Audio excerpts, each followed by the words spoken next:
ಪ್ರಧಾನಿ ಮೋದಿ ಆಗಮಿಸುವ ಮುನ್ನ ಜಿಲೆಟಿನ್ ಕಡ್ಡಿ ಪತ್ತೆಯಾಗಿರುವಂತದ್ದು ಪೊಲೀಸರ ವಿಚಾರಣೆಯ ಸಂದರ್ಭದಲ್ಲಿ ಸ್ಫೋಟಕ ಸತ್ಯ ಬಯಲಾಗಿದೆ. ಪೊಲೀಸ್ ಕಂಟ್ರೋಲ್ ರೂಮ್ಗೆ ಕರೆ ಮಾಡಿದಂತಹ ಆರೋಪಿ ಬಾಂಬ್ ಸ್ಫೋಟಿಸುವುದಾಗಿ ಹುಸಿ ಕರೆ ಮಾಡಿದ್ದಾರೆ ಲೋಹಿತ್. ಅಶ್ವವೇಗಕ್ಕೆ ಪೊಲೀಸ್ ಉನ್ನತ ಮೂಲಗಳಿಂದ ಮಾಹಿತಿ ಸಿಕ್ಕಿದೆ. ಹುಸಿ ಕರೆ ಆಧಾರದ ಮೇಲೆ ಆರೋಪಿ ಲೋಹಿತ್ನನ್ನ ಬಂಧಿಸಲಾಗಿದೆ ಕೂಡ. ಬಾಂಬ್ ಅನ್ನ ಸ್ಫೋಟಿಸೋದಾಗಿ ಹುಸಿ ಕರೆಯನ್ನ ಮಾಡಿರ್ತಾನೆ ಲೋಹಿತ್. ಅಶ್ವವೇಗಕ್ಕೆ ಪೊಲೀಸ್ ಉನ್ನತ ಮೂಲಗಳಿಂದ ಸಿಕ್ಕಿರುವಂತಹ ಮಾಹಿತಿ, ಹುಸಿ ಕರೆ ಆಧಾರದ ಮೇಲೆ ಆರೋಪಿ ಲೋಹಿತನ ಬಂಧಿಸಲಾಗಿದೆ. ಕೋರಮಂಗಲ ಪೊಲೀಸರಿಂದ ಆರೋಪಿ ಬಂಧಿಸಿ ವಿಚಾರಣೆ ಕೂಡ ನಡೆಸಲಾಗ್ತಾ ಇರುವಂತದ್ದು. ವಿಚಾರಣೆ ಸಂದರ್ಭದಲ್ಲಿ ನನಗೆ ಏನೂ ಗೊತ್ತಿಲ್ಲ ಅಂತ ಇರುವಂತಹ ಆರೋಪಿ, ರಾಜ್ಯಕ್ಕೆ ಪ್ರಧಾನಿ ಮೋದಿಜಿ ಬರ್ತಾ ಇದ್ರು ಅಂತ ಗೊತ್ತಿತ್ತು, ಅದಕ್ಕೆ ಯಾರಾದ್ರೂ ಬಾಂಬ್ ಇಟ್ಟಿರಬಹುದು ಅಂತ ಕಾಲ್ ಮಾಡಿದೆ ಅಂತ ಹೇಳ್ತಿದ್ದಾರಂತೆ. ಎಚ್ಚರಿಸೋದಕ್ಕೆ ಕಾಲ್ ಮಾಡಿದೆ ಅಂತ ಆರೋಪಿ ಅಚ್ಚರಿ ಹೇಳಿಕೆಯನ್ನ ಕೊಡ್ತಾ ಇದ್ದಾರೆ. ನೋಡಿ, ಇವ್ರುಗಳಿಗೆ ಏನಂತ ಕರಿಬೇಕೋ ಏನೋ ಒಂದು ಗೊತ್ತಾಗ್ತಾ ಇಲ್ಲ. ಪ್ರಧಾನಿ ಮೋದಿ ಆಗಮಿಸುವ ಮುನ್ನ ಜಿಲೆಟಿನ್ ಕಡ್ಡಿ ಪತ್ತೆಯಾಗಿರೋದು ಪೊಲೀಸರ ವಿಚಾರಣೆಯ ಸಂದರ್ಭದಲ್ಲಿ ಹೇಳಿರುವಂತಹ ಸ್ಫೋಟಕ ಸತ್ಯ. ಯಾರಾದ್ರೂ ಹಾಗೆ ಮಾಡಿರ್ತಾರೆ ಅಂತ ಹೇಳ್ಬಿಟ್ಟು ಈತನೇ ಮೊದಲು ಕರೆ ಮಾಡಿ ಹೇಳ್ಬಿಟ್ಟಂತೆ, ಬಾಂಬ್ ಬೆದರಿಕೆ, ಬಾಂಬ್ ಸ್ಫೋಟಿಸೋದಾಗಿ ಹುಸಿ ಕರೆಯನ್ನ ಮಾಡ್ಬಿಟ್ಟಂತೆ. ಲೋಹಿತ್ ಹೇಳಿಕೆ ಕೊಡ್ತಾ ಇರುವಂಥದ್ದು. ಎಂತೆಂಥ ಮೆಂಟ್ಲುಗಳಿರ್ತಾರಪ್ಪ ಅಂತ ಅನ್ಸೋಗ್ಬಿಡುತ್ತೆ. ನಿಜಕ್ಕೂ ನಮಗೆ ಇಷ್ಟು ಸಿಟ್ಟು ಬರುತ್ತೆ, ಇನ್ನು ಪೊಲೀಸ್ನವ್ರಿಗೆ ವಿಚಾರಣೆಯ ಸಂದರ್ಭದಲ್ಲಿ ಇನ್ನೆಷ್ಟು ಕೋಪ ಬಂದಿರುತ್ತೋ ಏನೋ. ಮತ್ತೆ ನಿನ್ನೆ ಕೂಡ ಆಗಂತುಕನನ್ನ ಬಂಧಿಸಿ ವಿಚಾರಣೆಯನ್ನ ಮಾಡಿದಂತಹ ಸಂದರ್ಭದಲ್ಲೂ ಕೂಡ, ಬಿಕಾಸ್ ಆತ ಕರೆ ಮಾಡಿ ಹೇಳಿದಂತಹ ಸಂದರ್ಭದಲ್ಲಿ ಅದೇ ಸಮಯದಲ್ಲಿ ಅಂದ್ರೆ ಕನಕಪುರ ರೋಡ್ ಏನಿದೆ, ಮೋದಿ ಹೋಗೋಕ್ಕೂ ಬಿಫೋರ್ 1 hour ಅಷ್ಟೇನೆ ಆಗ ಕಾಲ್ ಮಾಡಿಬಿಟ್ಟು ಹೇಳಿರ್ತಾನೆ ಸ್ಫೋಟಿಸೋದಾಗಿ. ಅದಾದ ಮೇಲೆ ಎಲ್ಲ ಸ್ಯಾನಿಟೈಸ್ ಮಾಡ್ತಾರೆ ರೋಡ್ನ. ಸ್ಯಾನಿಟೈಸ್ ಮಾಡೋ ಆ ಸಂದರ್ಭದಲ್ಲಿ ಜಿಲೆಟಿನ್ ಕಡ್ಡಿಗಳು ಪತ್ತೆ ಆಗಿರುವಂಥದ್ದು. ಸೊ ಹಾಗಾಗಿ ವಿಚಾರಣೆಯನ್ನ ಮಾಡಿದಂಥ ಸಂದರ್ಭದಲ್ಲಿ ಆತ ಒಂದು ಮಾನಸಿಕವಾಗಿ ಅಸ್ವಸ್ಥ ಅನ್ನೋದು ಒಂದಾಗತ್ತೆ.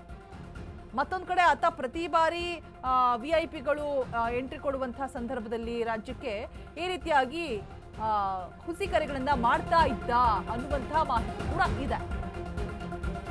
ನನಗೆ ಅಜಿತ್ ದೋವಲ್ ಗುಪ್ತಚರ ಅಧಿಕಾರಿಗಳು ಗೊತ್ತು, ಅಧಿಕಾರಿಗಳ ನಂಬರ್ ಸೇವ್ ಮಾಡಿಕೊಂಡಿರುವಂತಹ ಆರೋಪಿ. ಜಸ್ಟ್ ಡ್ರೈವಿಂಗ್ ನಂಬರ್ ಪಡೆದು ಕಾಲ್ ಮಾಡ್ತಾ ಇದ್ದಂತೆ ಈತ. ಗೂಗಲ್ನಲ್ಲೂ ಸರ್ಚ್ ಮಾಡಿ ನಂಬರ್ ತೆಗೆದುಕೊಳ್ತಾ ಇದ್ದಂತೆ. ಕೋರಮಂಗಲ ಇನ್ಸ್ಪೆಕ್ಟರ್ಗಳಿಗೆ ಕರೆ ಮಾಡಿ ತೊಂದರೆ ಕೊಡ್ತಾ ಇದ್ದಂತೆ. ಇವನಿಂದ ಬೇಸತ್ತು ನಂಬರ್ ಬ್ಲಾಕ್ ಮಾಡಿದ್ದಾರೆ ಪೊಲೀಸರು. ಯಾವುದೇ ಕೆಲಸಕ್ಕೆ ಹೋಗದೆ ಮನೆಯಲ್ಲೇ ಇರ್ತಾ ಇದ್ದಂತೆ ಈತ.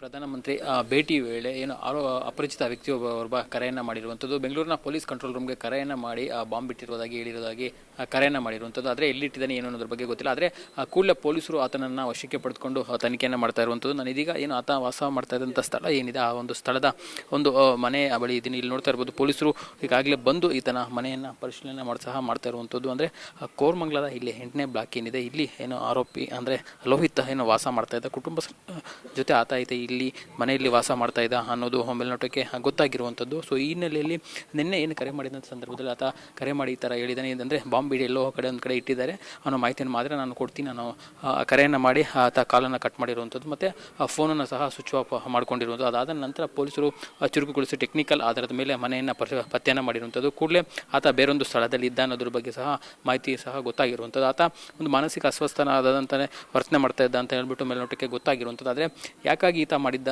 ಏನು ಅನ್ನೋದ್ರ ಬಗ್ಗೆ ಸಹ ಇದೀಗ ಪೊಲೀಸರು ಪರಿಶೀಲನೆ ಮಾಡ್ತಾ ಇರುವಂಥದ್ದು. ಅದನ್ನು ಕೂಡಲೇ ನಿನ್ನೆ ತನಿಖೆಯನ್ನು ಸಹ ಕೋರಮಂಗಲ ಪೊಲೀಸರು ಖುದ್ದು ಇದೀಗ ಮನೆಗೆ ಬಂದು ಪರಿಶೀಲನೆ ಮಾಡ್ತಾ ಇರುವಂಥದ್ದು.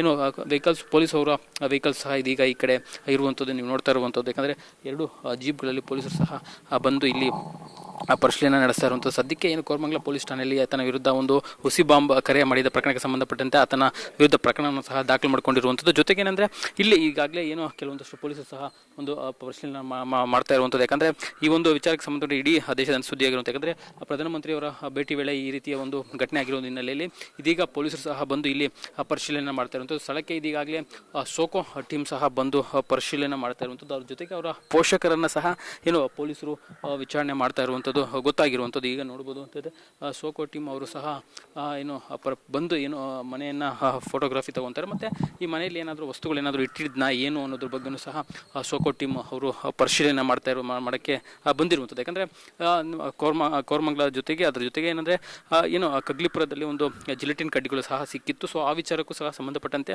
ಕೆಲವೊಂದಷ್ಟು ಮಾಹಿತಿಗಳನ್ನು ಈಗಾಗಲೇ ಪೊಲೀಸರು ಸಹ ಪಡ್ಕೊಂಡಿರುವಂಥದ್ದು. ಜೊತೆಗೆ ಏನಂದರೆ ಸದ್ಯಕ್ಕೆ ಪರಿಶೀಲನೆ ಮುಗಿಸಿರುವಂಥದ್ದು. ಏನು ಡಾಗ್ ಸ್ಕ್ವಾಡನ್ನು ಕರ್ಕೊಬಂದು ಸದ್ಯಕ್ಕೆ ಇಲ್ಲಿ ಮನೆಯನ್ನು ಪರಿಶೀಲನೆ ಮಾಡ್ತಾ ಇರುವಂಥದ್ದು. ಮತ್ತು ಈಗ ಆತ ಮೊದಲನೇದಾಗಿ ಮೊದಲನೇ ಮಹಡಿಯಲ್ಲಿ ವಾಸವಾಗ್ತಾ ಇದ್ದ, ಅದ್ರ ಜೊತೆಗೆ ಎರಡನೇ ಮಹಡಿಯಲ್ಲೂ ಸಹ ವಾಸವಾಗ್ತಾ ಇದೆ ಅಂತಲೂ ಗೊತ್ತಾಗಿದೆ. ಹಾಗಾಗಿ ಪೊಲೀಸರು ಸದ್ಯಕ್ಕೆ ಮನೆಯನ್ನು ಸಹ ಪರಿಶೀಲನೆ ಮಾಡ್ತಾ ಇರುವಂಥದ್ದು. ಯಾಕಂದರೆ ಆತ ಆರೋಪಿ ಮನೆಯಲ್ಲಿ ಏನಾದರೂ ಸ್ಫೋಟಕ ವಸ್ತುಗಳೇನೋ ಪತ್ತೆಯಾಗಿದೆಯಾ, ಆತನಿಗೆ ಸಂಬಂಧಿಸಿದ ಬೇರೆ ಏನಾದರೂ ವಸ್ತುಗಳೇನಾದರೂ ಇಟ್ಕೊಂಡಿದ್ದಾನೆ ಏನೋ ಅನ್ನೋದ್ರ ಬಗ್ಗೆ ಮನೆಯನ್ನು ಇಂಚಿಂಚು ಪರಿಶೀಲನೆಯನ್ನು ಡಾಗ್ ಸ್ಕ್ವಾಡ್ ಮಾಡ್ತಾ ಇರುವಂಥದ್ದು. ಸದ್ಯಕ್ಕೆ ಸೋಕೋ ಟೀಮ್ ಸಹ ಮನೆಗೆ ಬಂದು ಸಂಪೂರ್ಣವಾಗಿ ತಲಾಶೆಯನ್ನು ಮಾಡ್ತಾ ಇರುವಂಥದ್ದು. ಆರೋಪಿಯ ಮನೆಯಲ್ಲಿ ಏನಾದರೂ ಬೇರೆ ವಸ್ತುಗಳೇನೋ ಸಿಗ್ಬೋದಾ ಅಥವಾ ಆತನ ಸಂಬಂಧಪಟ್ಟ ಬೇರೆ ವಸ್ತುಗಳೇನೋ ಸಿಗ್ಬೋದಾ ಏನೋ ಅನ್ನೋದ್ರ ಬಗ್ಗೆ ಸದ್ಯಕ್ಕೆ ಏನು ಈಗ ಕೋರಮಂಗಲ ಪೊಲೀಸರು ಆ ಪ್ರಕರಣನ ದಾಖಲು ಮಾಡಿಕೊಂಡು ತನಿಖೆಯನ್ನು ಮಾಡ್ತಾ ಇರುವಂಥದ್ದು. ಅಂದರೆ ಈತನ ಹಿನ್ನೆಲೆ ಏನು ಮತ್ತು ಈತನಿಗೆ ಯಾರಾದರೂ ಪ್ರೇರಣೆ ಕೊಟ್ಟರೆ, ಏನು ಉದ್ದೇಶ ಇಟ್ಕೊಂಡು ಈ ಥರ ಕರೆ ಮಾಡಿದ್ದೆ ಏನು ಅನ್ನೋದ್ರ ಬಗ್ಗೆ ಸಹ ಪರಿಶೀಲನೆ ಮಾಡ್ತಾ ಇರುವಂಥದ್ದು. ಸದ್ಯಕ್ಕೆ ಪೊಲೀಸರು ಇದೀಗ ತನಿಖೆಯನ್ನು ಮಾಡ್ತಾ ಇರುವಂಥದ್ದು. ಕೋರಮಂಗಲ ಪೊಲೀಸ್ನಲ್ಲಿ ಪ್ರಕರಣ ದಾಖಲಿಕೊಂಡು ತನಿಖೆಯನ್ನು ಮುಂದುವರಿಸಿರುವಂಥದ್ದು. ಕ್ಯಾಮ್ರಾ ಪರ್ಸನ್ ವಿಶ್ವನಾಥ್ ಜೊತೆ ಅರುಣ್ ಕುಮಾರ್, ಅಶ್ವವೇಗ ನ್ಯೂಸ್, ಬೆಂಗಳೂರು.